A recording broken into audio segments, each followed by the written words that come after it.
Allons maintenant dans la parole de Dieu. Nous sommes en 1 Timothée, chapitre 1 et le verset 16.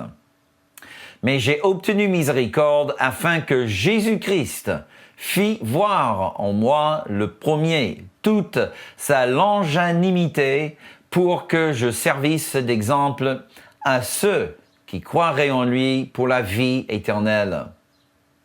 Nous avons commencé ce passage dans l'épisode précédent, l'épisode 16. Et j'aimerais vraiment vous encourager, si vous ne l'avez pas encore visualisé, de le faire avant de continuer sur cet épisode. Car à partir du verset 12, l'apôtre Paul nous explique le pourquoi Dieu l'a mis ou l'a placé dans le ministère. Et puis dans notre texte pour cette émission, Paul va nous dire pourquoi il a pu obtenir une telle miséricorde. Donc, prions. Père très saint, nous sommes tellement reconnaissants pour la grâce que tu nous donnes en Yeshua. Cette grâce qui nous ouvre les yeux, qui rend sensibles nos oreilles et qui nous donne le cœur pour recevoir véritablement la semence de la parole de Dieu. Donc, Seigneur, je prie tout d'abord pour moi-même. Alléluia. Seigneur, que cette parole, que cette révélation qui brûle au fond de ton cœur puisse passer à travers le mien, à travers ma bouche et mes pensées, pour que cette révélation puisse pénétrer dans le cœur de tous les gens qui m'écoutent en ce moment-là.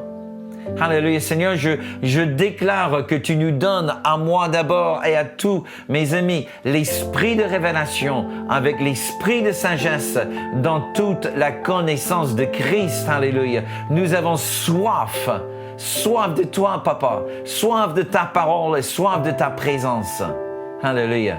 Donc, oins-nous tous en ce moment pour comprendre ce que tu as mis clairement dans ta parole écrite. Et nous le prions dans le nom de Yeshua, le nom du Seigneur Jésus-Christ qui est au-dessus de tous les autres noms. Amen. Et Amen. J'aime bien ce que Paul dit. Il dit clairement, j'ai obtenu miséricorde. Et quelle merveille, n'est-ce pas? Paul qui était un persécuteur de l'Église de Jésus-Christ, Paul qui avait du sang des enfants de Dieu sur ses mains, et il fait une rencontre soudaine avec Jésus sur le chemin de Damas, là où il comptait emprisonner les chrétiens à cause de leur foi. Et là, il fait une face-à-face avec Yeshua, celui qui persécutait. Et dans un instant, mes amis, il est converti, miraculeusement converti. Et nous le voyons le samedi suivant dans la synagogue en train d'argumenter avec les Juifs en faveur, cette fois-ci, de Yeshua comme le Messie. C'est absolument extraordinaire. Et je crois que Paul a compris quand même que le miracle dont il a reçu de Dieu était vraiment un miracle de la miséricorde. Mais c'est quoi exactement le miséricorde? Il faut savoir que souvent on confond les deux, la miséricorde et la grâce. Mais les deux sont vraiment distinctes, très différentes, même si elles sont semblables.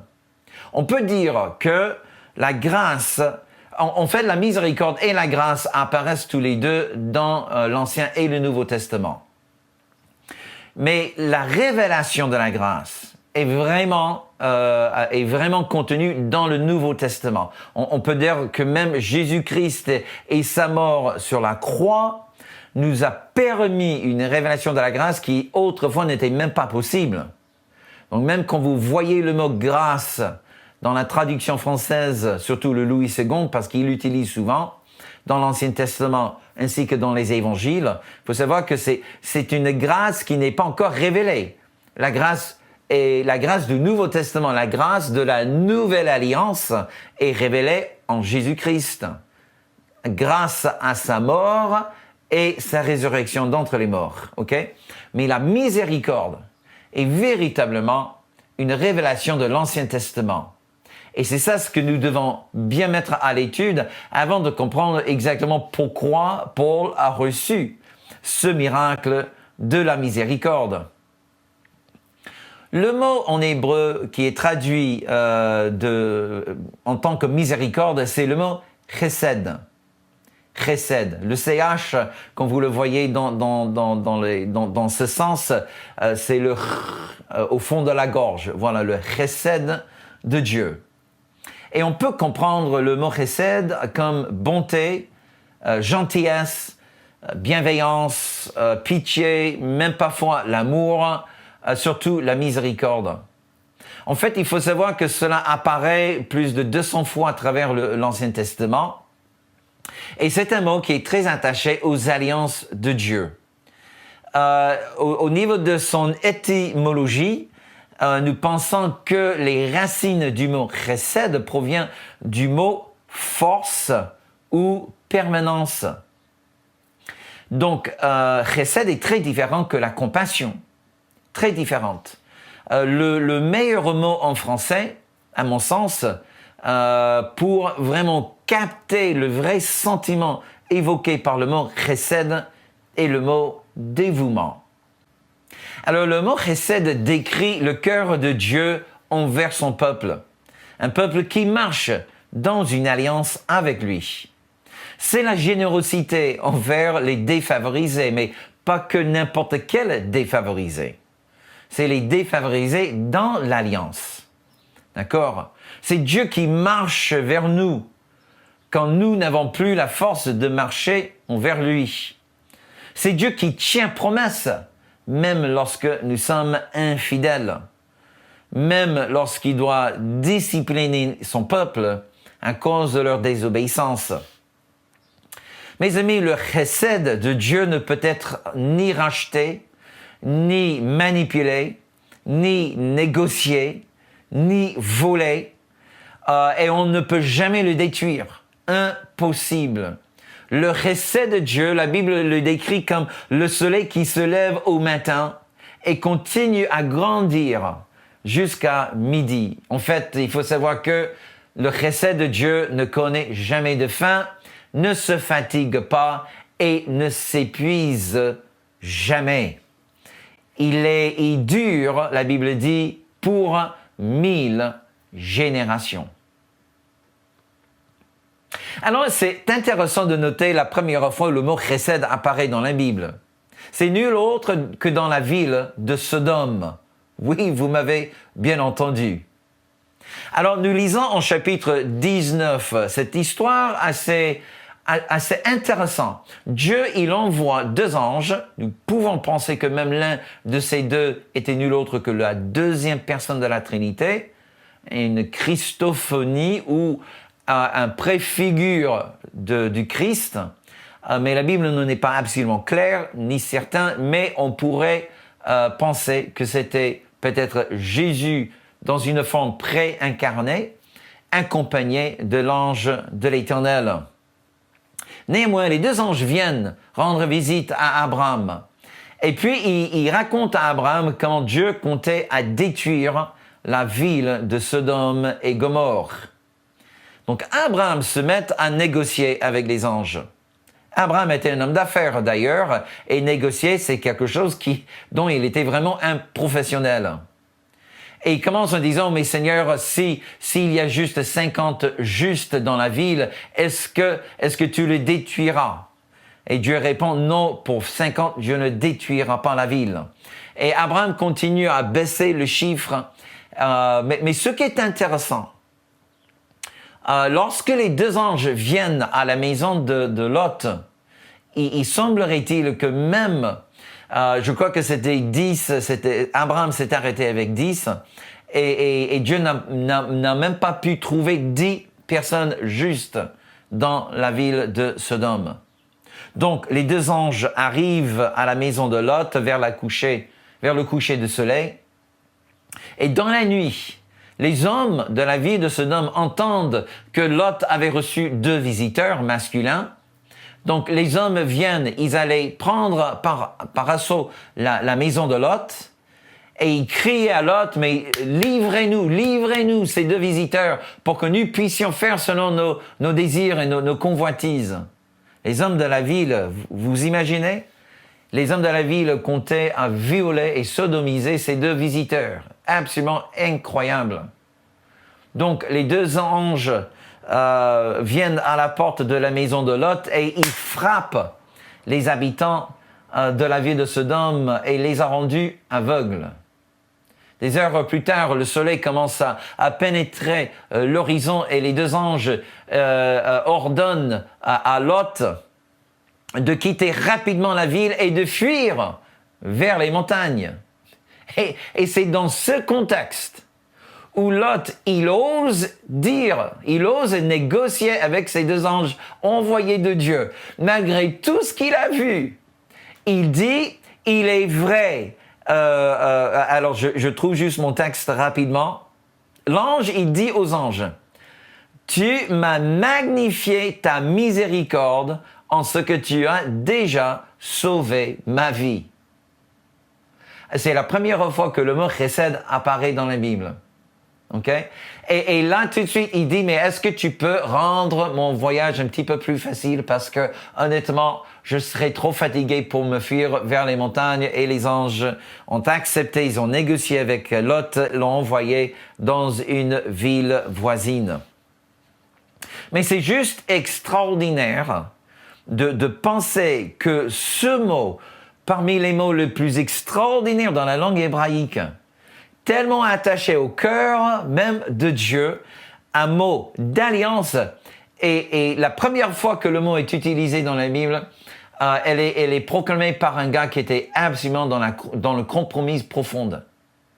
Dans une ville absolument impie, la seule ville de toute l'histoire humaine qui était punie de Dieu, qui était rayée de la carte, où Dieu a fait pleuvoir le feu et le soufre sur chaque homme, femme et enfant. Pourquoi? À cause de leur péché sexuel. Voici la ville de Sodome. Et dans ce contexte absolument atroce, le mot « chesed » apparaît pour la première fois dans la Bible. Mes amis, je trouve ça juste trop extraordinaire. Mais pour vraiment comprendre la vraie puissance et le vrai miracle dans le concept du chesed, il faut aller bien des siècles après, bien après, lorsque une femme moabite, une femme non juive, arrive dans la ville de Bethléem, un riche homme d'affaires tombe amoureux de cette femme, il se marie. Cet homme la rachète de sa pauvreté. Et contraire à la loi de Moïse, cet homme, un hébreu, un juif, prend une femme non juive, comme épouse. Et cette femme s'appelait nulle autre que Ruth, qui devient la grand-mère du roi de David, celui dont Dieu il a dit « J'établirai son trône, le trône de David, pour l'éternité ». Mes amis, d'où vient Ruth? Ruth, c'est une descendante de la tribu de Moab. C'était qui Moab? Moab est conçu le jour après la destruction de Sodome, lorsque la fille de Lot a décidé, en fait les deux sœurs, décident de rendre leur papa ivre du vin et de coucher avec leur père de peur qu'aucun homme ne l'épouserait à l'avenir à cause de leur réputation attachée à Sodome. Et mes amis, cette relation incestueuse entre Lot et sa fille a produit deux garçons. L'un s'appelait Moab, le fondateur de la tribu de Moab, dont Ruth est issue. Mes amis, c'est ça la miséricorde de Dieu. C'est ça le chesed. Quand Dieu, le premier gars qui énonce le mot chesed est nul autre que Lot, un homme profondément dans le compromis, qui a épousé une femme tellement attachée à la vie de Sodome qu'elle tourne, elle regarde en arrière lorsque Dieu détruit la ville et Dieu la maudit. et le transforme en pilier de sel. Ou même les 2 filles de Lot a rendu ivre leur propre père, ont couché avec leur propre père, a enfanté, et vous connaissez tout le reste de l'histoire. Mais mes amis, le chesed de Dieu, la prochaine fois quand vous réfléchissez à la miséricorde de Dieu, j'aimerais vraiment que cette histoire de Lot, de Moab, de Ruth, de David, vous revienne à l'esprit. Parce que mes amis, s'il y a vraiment une bonne révélation du chesed de Dieu, c'est cette histoire-là. Alléluia. Bon, comme j'ai dit, le mot chesed apparaît un petit peu partout dans l'Ancien Testament, mais c'est un mot aussi très préféré dans les psaumes. Voici juste un petit échantillon de comment le mot chesed est utilisé. Psaume 17 et le verset 7. Signale ta bonté, chesed. Toi qui sauves ceux qui cherchent un refuge et qui par ta droite les délivres de leurs adversaires. J'aime bien ça. Psaume 31, verset 22. Béni soit l'Éternel, car il a signalé sa grâce, chesed, envers moi, comme si j'avais été dans une ville forte. Alléluia. Psaume 33, le verset 5. Il aime la justice et la droiture, la bonté, le chesed de l'Éternel remplit la terre. Psaume 36 et le verset 8. Combien est précieuse ta bonté, chesed, ô Dieu. À l'ombre de tes ailes, les fils de l'homme cherchent un refuge. Psaume 63 et le verset 4. Car ta bonté, le chesed, vaut mieux que la vie. Mes lèvres célèbrent tes louanges. Psaume 66 et le verset 20. Béni soit Dieu qui n'a pas rejeté ma prière et qui ne m'a pas retiré sa bonté, le chesed. Et Psaume 106, les versets 45 à 46. Il se souvint en leur faveur de son alliance. Il eut pitié selon sa grande bonté, son grand chesed. Alléluia. Et sans doute le psaume, peut-être, on peut dire quasiment que c'est le psaume du chesed. C'est le psaume 136, là où le mot chesed apparaît dans chaque verset du psaume. Voici juste le verset 1. Louez l'Éternel car il est bon, car sa miséricorde, son chesed, dure à toujours. Comme j'ai dit tout à l'heure, la grâce est révélée dans l'alliance messianique et le chesed est révélé dans l'Ancien Testament. Mais nous pouvons même voir lorsque Paul il écrit aux Romains et il dit que c'est par la bonté de Dieu ou la miséricorde de Dieu que nous sommes amenés à la repentance. Et bien qu'il utilise le mot miséricorde en grec, mais bien évidemment, Paul étant un juif, étant quelqu'un qui parlait parfaitement l'hébreu, il s'est puisé dans la révélation du chesed. C'est vraiment par le chesed de Dieu que Dieu nous amène, alléluia, à la repentance. Mais une fois qu'on atteint la repentance, mes amis, c'est là où Dieu manifeste sa grâce. Alléluia. Comme il dit à Tite en chapitre 2 et le verset 8 que la grâce est apparue à tous les hommes pour nous apprendre ne plus pécher. Et Paul, il nous dit qu'il a obtenu cette miséricorde, ce chesed de Dieu afin de servir d'exemple. Donc le mot exemple ici dans le grec, c'est le mot upotoposis. Upotoposis, qui signifie simplement un modèle à suivre ou un modèle à imiter. Paul, il a compris parfaitement le concept du chesed. Alléluia. Et pour lui, le Seigneur Jésus l'a sauvé sur le chemin de Damas afin de démontrer à tous ceux qui le connaissaient que si Dieu a pu sauver un tel persécuteur de l'Église, il peut sauver n'importe qui d'autre. Et que cette même grâce que Dieu a donnée à un juif, peut-être le plus zélé contre Yeshua, le religieux le plus engagé, le plus dévoué, a chassé tous ces chrétiens de leur place dans le judaïsme. Et c'est lui qui devient le plus grand de tous les prédicateurs chrétiens. Imaginons ce que Dieu peut faire avec tous les autres, juifs et non-juifs. Voilà, c'est tout le temps que nous avons pour cette émission, mais j'aimerais juste vous laisser avec cette pensée, cette question plutôt. Si Dieu a fait de Paul un tel exemple, toi, tu es un exemple de quoi exactement? Quand les gens de l'extérieur regardent ta vie, regardent ta foi, regardent ta consécration, est-ce qu'ils voient un exemple à imiter? Voilà, je vous bénis au nom de Yeshua, au nom du Seigneur Jésus, et je vous dirai bonne continuation dans ta foi.